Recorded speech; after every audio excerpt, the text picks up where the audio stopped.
Joining me now with reaction is Colion Noir, is an attorney and well-known Second Amendment advocate. Sir, it's great to have you on. Why does the left continue to look down with suspicion, derision, and utter contempt on gun owners? I think it's twofold.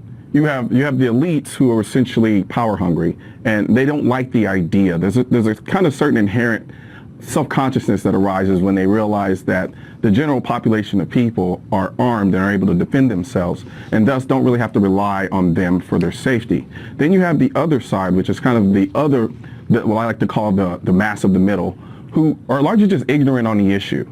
And so they like to talk about these things from a very emotional place because they don't have any experience with firearms or any knowledge about them. So the only thing they can go to is emotion.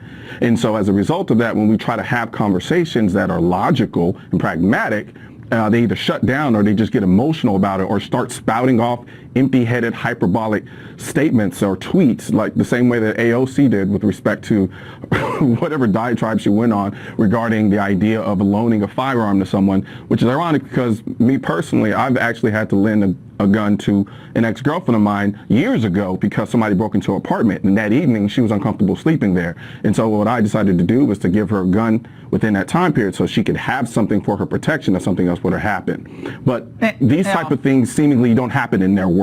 Now, well, again, they have lines of security or handlers or people who can be a kind of a ballast of protection, and most regular people just don't have that luxury. And I think, as you said, though, part of the reason that conservatives do not trust the left on guns is they don't even know the issues. Here's Joe Biden.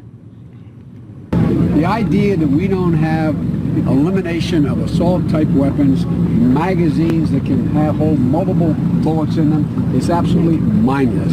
It is no violation of the Second Amendment. It is it's just a bow to the special interest of the gun manufacturers and the NRA. It's got to stop. Now, he's the moderate in the race. The magazine with multiple, he doesn't know the difference between a clip and a magazine. Weapons of war, those are machine guns. They've been outlawed for decades and decades and decades, versus a semi-automatic rifle, which is an AR-15. I mean, they don't even know the basics of this, but they spout off, Colion, like they've been shooting and at ranges and know these for their whole lives. It's embarrassing. Well, they say those things even though they don't know what they're talking about, because they're taking advantage of the ignorance of the masses of people who are in the middle trying to make a decision on the issue. But I'll take it one step further.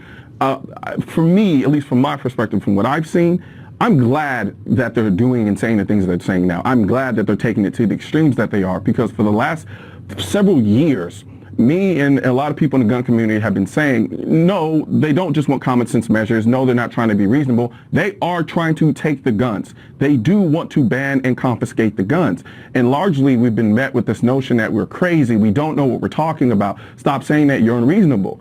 But now look where we're at now. You just had Beto not too long ago talking about forcing a mandatory buyback, which is a confiscation. If I don't have a choice in the matter, it's either I sell my gun to the government or go to jail. That's a confiscation. I don't care if you went door to door to my house to do it or made me come do it with the threat of going to jail. But in 2018, he was doing an interview and he said, if you bought an AR-15 and you have an AR-15, you can keep it. In just under a year, he's completely flipped. So how are we supposed to trust these politicians with respect to our constitutional right when they flip-flop back and forth like a fish that just landed on land? Yeah, well, I think this is the way they felt all along, but they were a little more clever how they discussed it. Right now, there's a culture war against the Second Amendment, which is why I need your help spreading our message to counter their message. You can do this by leaving a comment, sharing this video, and click the bell and subscribe button. Let my voice be your voice, and let them know you want to keep America tactical. Because the right to keep and bear arms shall not be infringed wasn't a suggestion, it was a directive. Also, if you're wondering where to purchase your state-specific Keep America Tactical shirt, click the link under the Keep America Tactical in the description section of this video.